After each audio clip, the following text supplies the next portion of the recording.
नमस्कार वेलकम कर सुंदर वीडियो रे तो केमती अच्छा सेमती भल था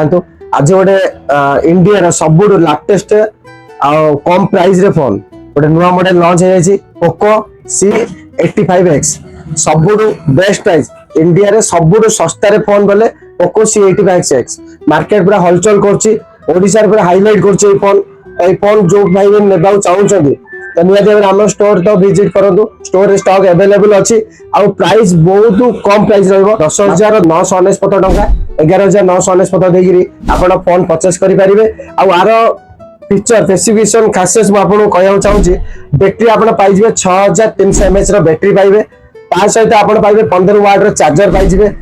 32 मेगापिक्सल कैमेरा फ्रंट रे 8 मेगापिक्सल कैमेरा रहा तापर रहा 50 अट्टा कोर प्रोसेसर रहा 8GB RAM up to 8GB RAM extend भी करेंगे तो बहुत बढ़िया तो एमती फोन मार्केट हाईलाइट करदी आप दरकार अच्छी एमती फोन नेबा तो स्टोर को निहाती भाव विजिट कर स्टोर लोकेशन मेंशन करदेवी मोबाइल प्लान 2.0 को निहाती भाव विजिट कर जदि आप चाहिए फाइनेंस करी आप 20,000 टका डाउन पेमेंट देकर फोन को फाइनेंस कर कम डाउन पेमेंट आप नहीं पारे इजी EMI भी हो 6 मास EMI हो मास को 1500 टका भितर आसो आम मासर मंथली EMI टा तो स्टोर को निहाती भाव विजिट कर वीडियो निहाती भाव शेयर मार रोचे जय जगन्नाथ।